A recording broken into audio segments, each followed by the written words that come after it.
Hi everyone, welcome to village vlogs creator. I hope ಎಲ್ಲರೂ ಚೆನ್ನಾಗಿದ್ದೀರಾ ಅನ್ಕೋತಾ ಇದ್ದೀನಿ. ಹಾಗೆ ಈ ಚಳಿಯಲ್ಲಿ ಚೇಂಜ್ ಆಗ್ತಾ ಇರೋ ವೆದರಲ್ಲಿ ಹೆಲ್ತ್ ಇಶ್ಯೂಸ್ ಎಲ್ಲ ಜಾಸ್ತಿ ಆಗ್ತಾ ಇದೆ. ಅದರಲ್ಲೂ ಕೆಮ್ಮು ಶೀತ ಕೂಡ ಸರ್ವೇ ಸಾಮಾನ್ಯವಾಗಿದೆ. ಅದಕ್ಕಾಗಿ ನಾನಿವತ್ತು ಮನೆ ಮದ್ದು ಕಷಾಯದ ಪುಡಿ ಮಾಡೋದು ಹೇಗೆ ಅಂತ ತೋರಿಸ್ತಾ ಇದ್ದೀನಿ.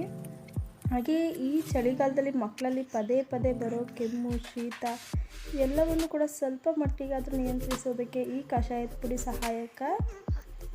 ಹಾಗೆ ಯಾವುದೇ ಮನೆಮದ್ದು ರಿಸಲ್ಟ್ ಬರೋದಕ್ಕೆ 3 ತಿಂಗಳಾದರೂ ಬೇಕು.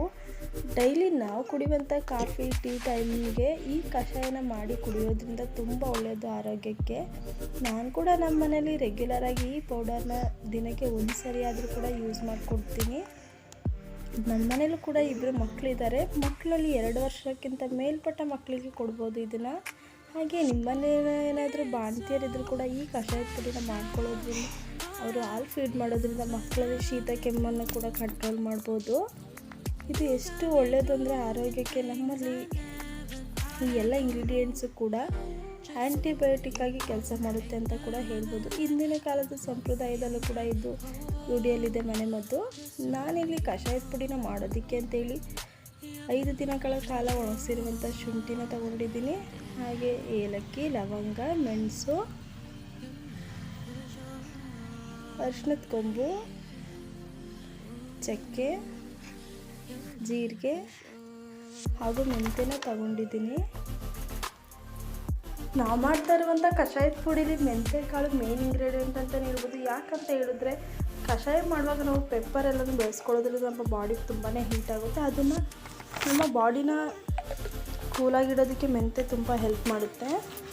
ಹಾಗೆ ನಾನು ಇದು ಕಷಾಯನ ಮಾಡೋದಕ್ಕೆ ಮಿಕ್ಸಿ ಜಾರ್ನಲ್ಲಿ 5 ದಿನಗಳ ಕಾಲ ಕಟ್ ಮಾಡಿ ಒಣಗಿಸ್ಕೊಂಡಿರುವಂಥ ಶುಂಠಿನ ಹಾಕೋತಾ ಇದ್ದೀನಿ. ನಾವು ಈ ಕಷಾಯದ ಪುಡಿನ ಟೀ ಮಾಡ್ಕೊಳ್ಳುವಾಗ ಅದಕ್ಕೆ 1/2 ಟೇಬಲ್ ಸ್ಪೂನ್ ಹಾಕೊಳ್ಳೋದ್ರಿಂದ ಅದು ಕೂಡ ಮಸಾಲ ಟೀ ಆಗಿರುತ್ತೆ.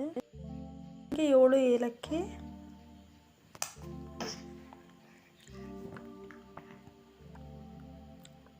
15 ಲವಂಗನ ತಗೊಂಡಿದ್ದೀನಿ. 1 ಟೇಬಲ್ ಸ್ಪೂನ್ ಆಗೋಷ್ಟು ಕಾಳುಮೆಣಸು, ನಾವಿಲ್ಲಿ ಅರಿಶಿನ ಕೊಂಬನ್ನ ತಗೊಂಡಿದ್ದೀನಿ, ಅದನ್ನು ಜಜ್ಜಿ ಹಾಕ್ಕೊಳ್ಬೇಕು.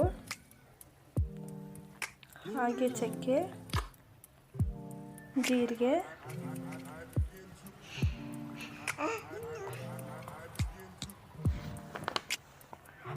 ನಾವು ಕಷಾಯನ ಮಾಡೋದಕ್ಕೆ ಮೆಂತ್ಯ ಕಾಳನ್ನ ಹಾಕ್ಕೊಳ್ಳೇಬೇಕು.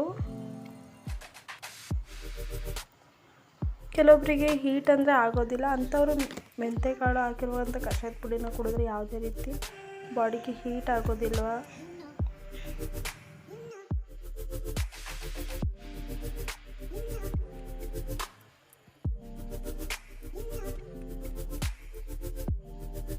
ಪುಡಿನ ಮಾಡೋದಕ್ಕೆ ಮೇನ್ ಇಂಗ್ರೀಡಿಯೆಂಟೇ ಶುಂಠಿ ಅಂತ ಹೇಳ್ಬೋದು. ನಾನಿಲ್ಲಿ ಕಷಾಯದ ಪುಡಿನ ಮಾಡ್ಕೋತಾ ಇದ್ದೀನಿ.